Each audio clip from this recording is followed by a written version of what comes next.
Alright guys, just want to do another video on a gun I own. This one is a VEPR 74, VEPR FM-74. It shoots the 545 by 39 ammunition, just like a typical AK-74. As we all know, the VEPR series, at least in the US, they're actually not set up as a military type rifle. It's more of a sporting rifle, and like we all know, a typical AK should have a cleaning rod, and in this particular version it lacks the capability to hold a cleaning rod unless you do what I did here, which is to buy an extra piece. This is a Yugoslavian RPK cleaning rod holder, at least a stopper. It's just a plate that holds the cleaning rod in, because it lacks the extra proper front side base and a gas block here. So there's nothing holding in the cleaning rod. And I attached a AKML Polish foldable bipod. I think this one is aluminum with steel legs. I'm not too sure on that.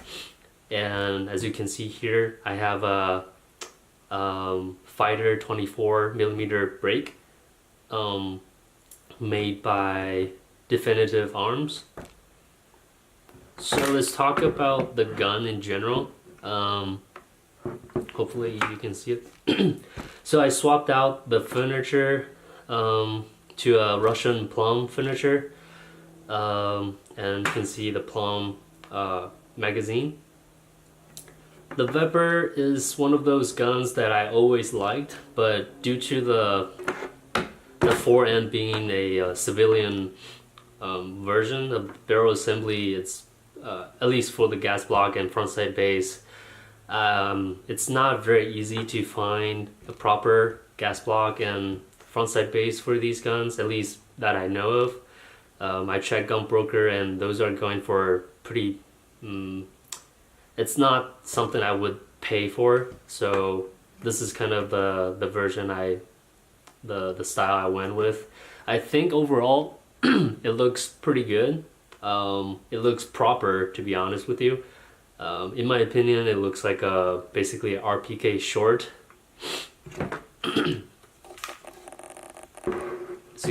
As you can see from this side, the bipod is just a clamped on bipod.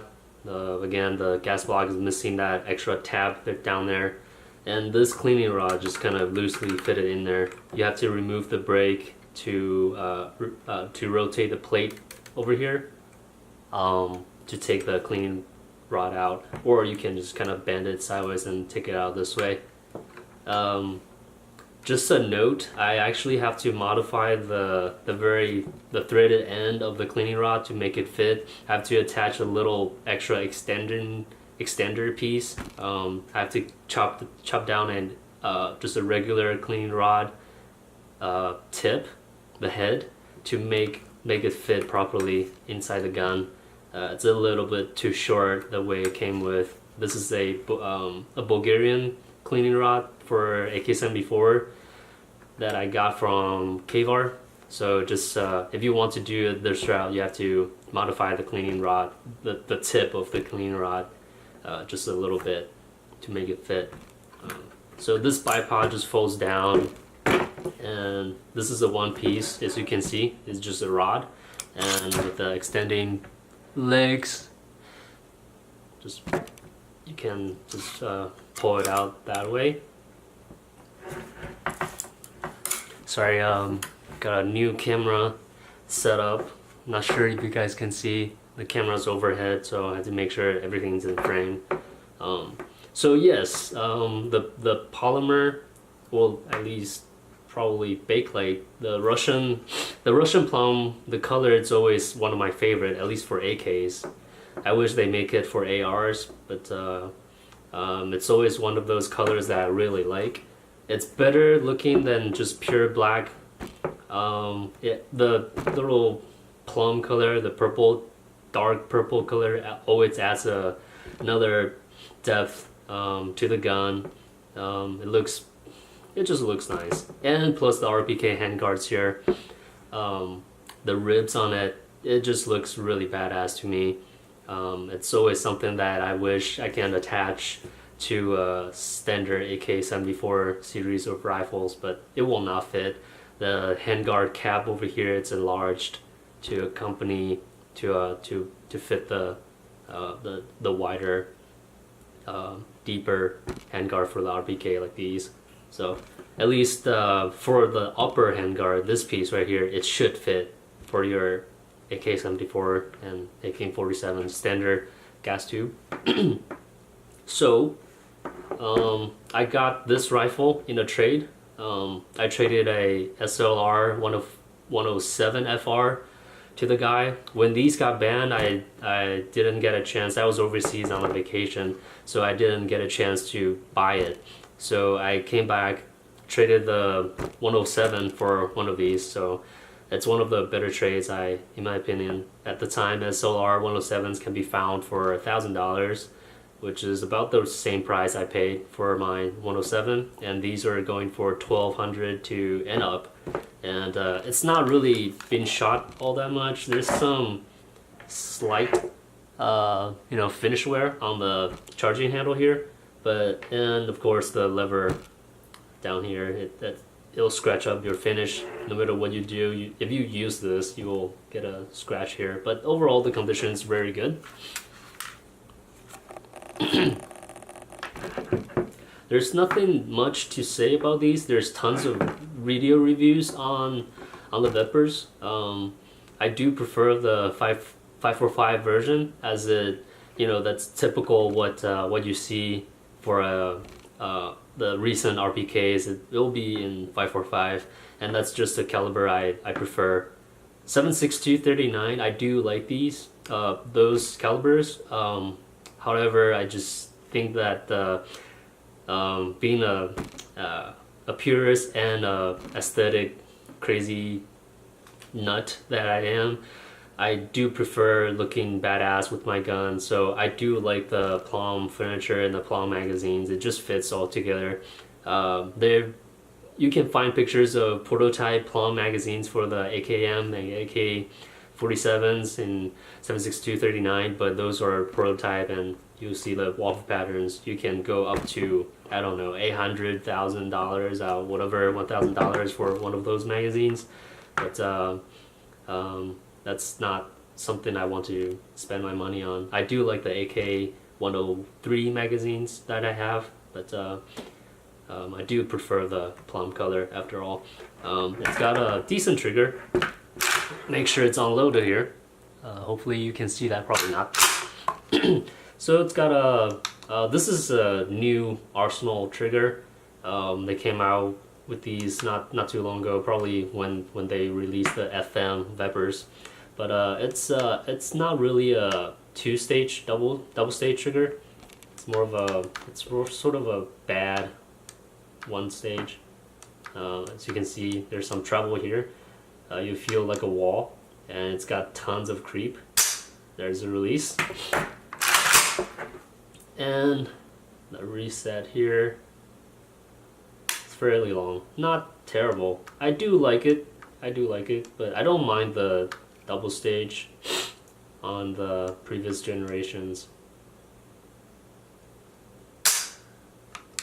Not too bad. And of course, with VEPRs, you'll have RPK adjustable sight, rear sight, windage and elevation, both. You might be able to see this, but it's got a very small notch here. I find it smaller than a typical AKM, AK-74 rear sight that's non-windage adjustable, and it's got a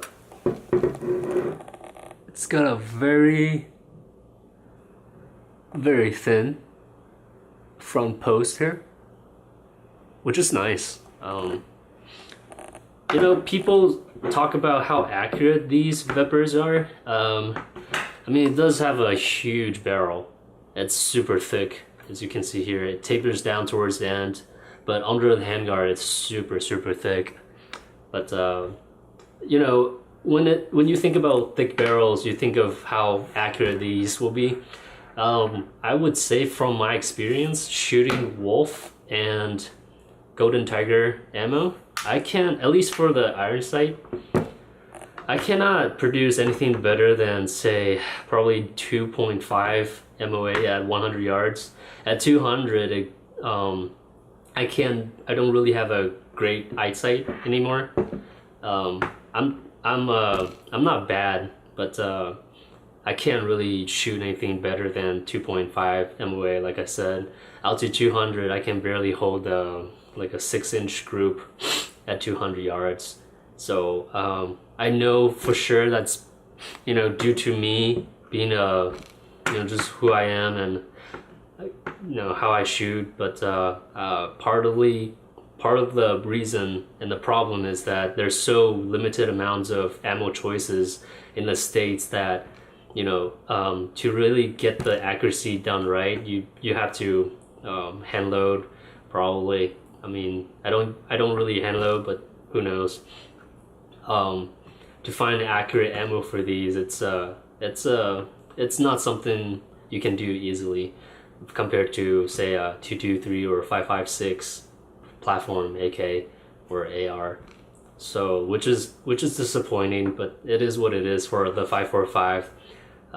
In my opinion, the 5.45 is sort of dying after the 7.6 surplus ammo got banned due to Russian sanctions, and plus the VEPRs and all the SGL 21, SGL 31s, VEPRs, all the Russian guns they're banned currently. Hopefully that's something that won't last too long, but who knows? I have a feeling we won't see these coming in anytime soon for the next 3 years, 2 years at least, maybe even more. Sort of like the Chinese guns.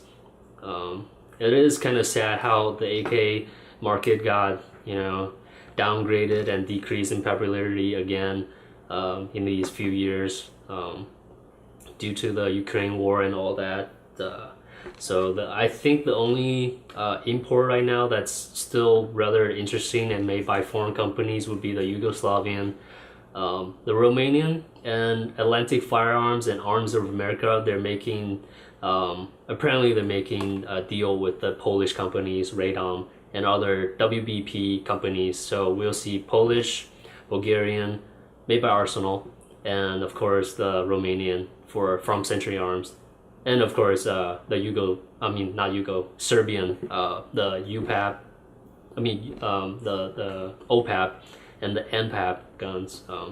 But I wish someone can bring in the traditional AKM series of rifles. That's what another version of AK that I really, really want, but I can't, unless you go pre-ban, it's hard to find. And sooner or later I'll make a video on my post-ban Hungarian rifles, which simulates the traditional AKM rifles in 7.62-39. But let's talk about the VEPR for today. Yeah, it's just an overall showcase of what I've done to it. Just a note on the RPK buttstock, I didn't realize until I installed it on this gun. This is about I think half an inch shorter than a traditional AK stock, Warsaw length stock, and it's fine. Half an inch is not too bad, but which is something nice about the RPK stock is that as you can see here, it's actually taller and wider in this direction, vertical direction, which is it's pretty nice. Comparing to a typical stock, I kind of like this a little bit more. You can have different plate carrier or whatnot, and you can always have a sort of full contact or half contact on the buttstock compared to the AKM, which if you think of a high girl's heels, all the pressure is pointing on one point, and so it will hurt the longer you shoot the gun. I'm talking about the traditional AK buttstock, by the way.